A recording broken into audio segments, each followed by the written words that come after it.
Yo, welcome back. Uh, we are now at the finals of Doubles Premier League. The two teams that we will be seeing here are Crater Makers and Spin Diff. Both these teams have had really, really strong seasons. I've been saying for a couple of weeks now, I think the Crater Makers are probably the favorite to win the whole tournament. Ever since they qualified for playoffs, they've just looked very, very strong across the board. Spin Diff have just emerged from a 2-week ordeal against the Ducks, in which they came back from a 1-0 deficit in the free game tiebreaker to emerge victorious against the Ducks, and now they're here to take on the Crater Makers, who have had a bye week.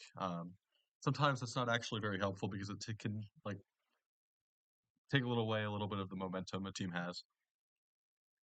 So we'll have to see how that actually plays out this week. But yeah, I'm joined by Shister, and we will be doing our predictions. And you can expect to see most, if not all, of these games casted this week, as long as they're at a reasonable time, because I am on spring break and I would like to cover them. So yeah, we'll jump right into it here. Starting off, we were robbed of a very good matchup as we have ESM versus Zeal. If I'm being honest, I kind of wanted to see ESM versus Zern, two of the players with the best records in the entire tournament. Let's just take a look here. ESM 7-1 record, just got his first loss last week, and Zern now at 7-2 after a tiebreak victory. However, we will be seeing ESM versus Zeal, who is now 5-3. Did have struggled recently. Kind of the factor into this is ESM is just will probably be coming back from Vancouver regionals. Might be a little tired, but I think I'm gonna give the edge to ESM here. ESM did get his first loss, like I said last week, but I think he's going to bounce back here, and I think Zeal has been struggling recently, and I kind of expect ESM to like capitalize on that here. What do you think, Shisser? ESM finally got to use his Tyranitar Spam team at the regional that concluded today. So I fully expect him to have some new heat this week as he starts prepping for the next one, throwing some ideas out and trying to see what's really good. So I don't think Veal's going to be ready for whatever he ends up bringing because I don't think it's going to be anything like what we've seen so far. Yeah, On top honestly, of I'd agree with ESM just that. being the Yeah, most consistent player of the tour. yeah, it kind of sums up my thoughts there. All right, next we have Flying Beagle versus Zern. This is the other player I was just talking about there. Flying Beagle has looked all right. Um, Record is all right. Games have looked slightly shaky. Has still played decently well overall. Um, but I think this is a tough task to go after Zern here. Zern really, after losing that second game a while back to Keanu, has really like locked in.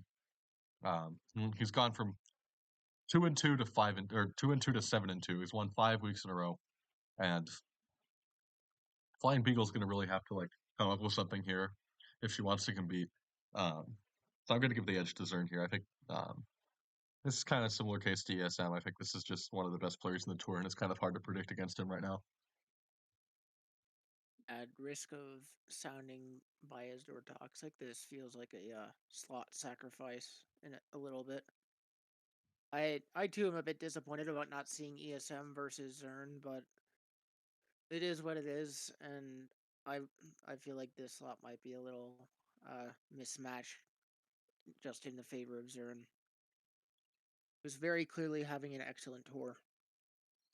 I actually argue this is more a move from the Spindis than from Trade Makers. As you see, I think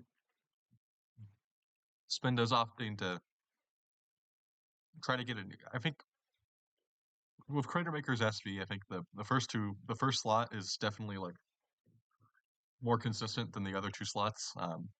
Despite all three being solid players, of course. I mean, having like around even records in Dpl is pretty good.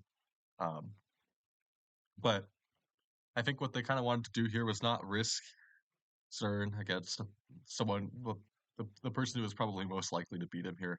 opting instead to slot him in the second slot, uh, get a more favorable matchup for one of their better players. And I think they're banking on just picking up that win in that slot. I don't think I don't think this is like a given by any means, but I think Zern definitely has the advantage here, and I think that's what the Spindles were going for. All right. I will put 1 point in Beagle's favor. Even though we lost to Zern at the end of the tiebreakers this week, his team was very predictable. It was almost exactly what we thought he was going to bring, aside from Taunt on a Landorus incarnate. So maybe a good C team will pull it over. Yeah, Zern is kind of recently kind of stuck with Goldango stuff, kind of some more safer picks. And I think that was something that was a little bit at his disadvantage, but I think his building for the tiebreak was actually pretty smart there. Went with more of a comfort pick, but also had like tools for the specific matchup. And that's kind of a style of play that I very much will endorse. I think as long as you make like the finer adjustments based on the matchup, doing that can honestly be like very, very solid. Especially when you're using like the more meta mons, it can oftentimes feel a bit more difficult to actually capitalize on someone bringing the same style over and over. But yeah, I do think that is something Zerd is probably going to have to watch out for as he builds his team for this week. Doesn't want to roll himself a super unfavorable matchup here just by loading up something too familiar. All right, now this third SV game I think is very close actually. As we see Shade Kirby 3-2-1 versus Jonas. These two are two players I'm pretty high on. Um, I think both of these guys are like towards the top of the pool. Jonas, they are 3-0. I've played really well. Um, and just someone I know who knows how to play the game quite well. Um, Shade Kirby, a bit newer to DOU. Both these players, more traditionally VGC players. Shade Kirby, a bit newer. However, he has put up pretty respectable record here. I believe he is, yeah, 3-3. That's not bad considering like the people he's played against. Intros, QSNS, losses to Zern and Wrath in the last couple of weeks. I think based on the record, I think I'm gonna give the edge to Jonas because they've looked really, really consistent when they've actually played this season. Um, but I think this is very interesting, close game that I look forward to watching or casting or what have you. Um, what do you think on this one, Schuster? I think this one's like the most even of the SV ones. I'm gonna side with Jonas, and even though the tournament is far in, I can't quite get a full read on how Shade Kirby is going to be playing this matchup, despite all the games that we've seen so far. That said, jo- Jonas has just been consistent in a way that I feel like is a little too solid to pass up. Whereas the teams that I actually have seen from Shade Kirby, they take a couple of risks that might be a little too unnecessary in my eyes. Not that they're bad teams, but I'd be more comfortable with the way Jonas is playing right now and the teams that he's been lifting.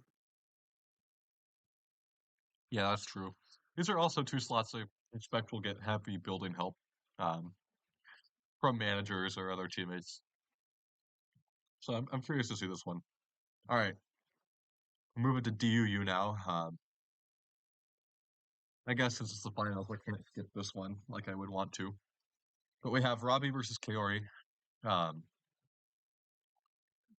Kaori has put up a pretty good record, 4-3. I guess 4-4 now. However, all three of those losses were to the Ducks, and then one of them was an Ashwin. Um, so I think I have to give the edge to Kaori. Robbie has struggled a little bit. Did get a couple of nice wins against Rat Packer, but it kind of struggled against the rest of the pool. Um, and that game against Rat Packer was not exactly the cleanest game.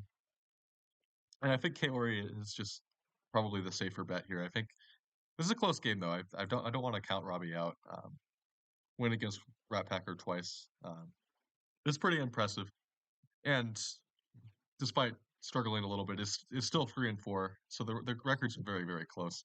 But I think Kaori, from my impression, has a pretty good read on the metagame. Kind of just got rolled by the Ducks 3 times in DOU. Yeah, I don't really have much to add there. Kaori is one of the best players in the DUU pool, despite the volatility of the tier, and despite what some of the records might suggest. I would bet Kaori at the end of this tour versus just about anyone. Yeah, I'd agree with that. I think had a couple unfortunate games as well, but I think the play overall has been really really solid. Um, okay, Tenzai versus Star, and I think anyone who's watched any of the recent videos can guess what I'm predicting here. Tenzai has just looked like pretty much unbeatable in FF this entire season, just in general as well. Played 1-2 games in SV early on. One loss to Railgun, who was for a large portion of the tour had the best SS record until Tenzai actually passed him. Um, and Tenzai did also beat Star in week 7. Um, so it's kind of interesting that these two teams actually played not like too long ago. Um, but I think I'm going to give the edge to Tenzai here just because it's really hard for me to predict against him right now. He's played excellently in SS, and I think honestly this is something like I think SS is just one of his best years as well. In general, just beyond this tour. Tenzai's got the sauce in SS right now. He just has the sauce. Yep, I That's agree. not something I can say for most players in the tour, for that matter. This is not to take away from Star's season. Played quite solid, 5-3 record. Um, but I think Tenzai is just one of the scarier SS players, and really just I have to give the edge to him here. I just have to. All right, now this is a very interesting one. We have Anne versus Umbri. Um, Two players towards the very top of SM play this tour.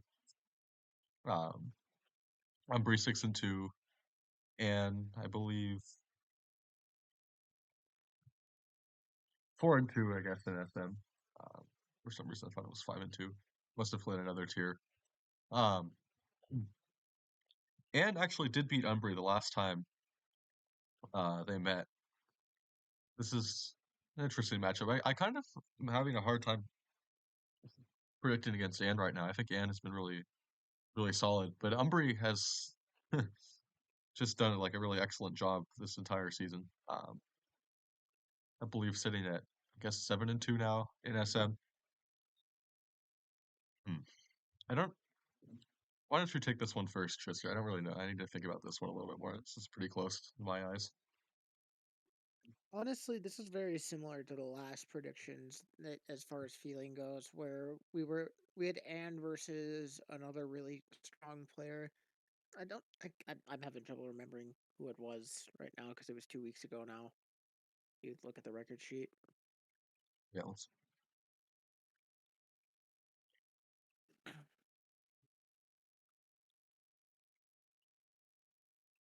Anne versus Yoda in the semis.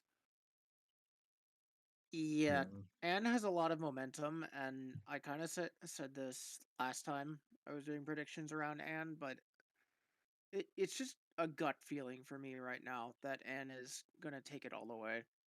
Like I've been seeing the confidence in the play that's really been standing out to me. yeah. I think I'll concur there. Um, this is a highlight matchup. I mean, one of the highlight games of the week for me for sure. This is I think a lot of people would predict Umbry here, but I think Anne with the win last time and having proven that they can beat Umbry um, with all the momentum, I think I'm going to go with Anne here. Um, and honestly, like I've kind of been thinking about this the last couple of weeks. Anne has like the last 2 years in SM, Anne has been like really really good. This is not a just this year thing. Had a really solid 5-2 record last year, despite being on a incredibly mediocre team. I was there. So I will predict Dan here, just based on having gotten the win last time they played, and just vibes, I guess. All right, XY Z versus Jello. Now this one, I'm sorry, Jello, but like this is not at the start of the season when Spindas. If you told Spindas, I don't think they would have expected to have Jello in their XY slot in the finals against Z, and Z is really just like excellent in XY. Said this the entire season, but one of the best minds in the tier. And I don't think I can really. Jello's too new to this tier for me to really predict for him here. Hello, Lone Terracotta. You might win. You know what? Fair enough. All right. That's all fair. BW. Now this one, I don't really know. Let's see. These two players have had a very interesting season. Yeah, they've both struggled in BW a little bit. Um, They've had their ups and downs. Their wins have been very convincing, though, to my memory, and their losses, well, both of them I believe have lost to Act, and the Act has the best record here. And their other losses, they still played very confidently. This tier has been very close in general, so I wouldn't even call their seasons unfortunate as far as their own play is concerned. yeah, That all said, as far as the games go, I have a much stronger feeling about the way Dad One has been playing this year than Mishi. Dad One's games have been really something to watch, even in losses. Games with actuarily, I may be biased because of Act being my teammate for this tour, but those games were really standouts to me. yeah, that's fair. I think if I look at like the last 3 weeks that Nishi has played here, um, not ideal. Lost to Idol, Dad One, and the Wobble Fit. I think just based on like that momentum, that kind of little bit of tilt there, I think I have to give it the edge to Dad One. I think this game, I think it's a little difficult because I think it's the finals now. You got to lay everything out on the table, um, and so I think regardless of the two players' records, I think how you measure their season is probably going to be how this final game goes.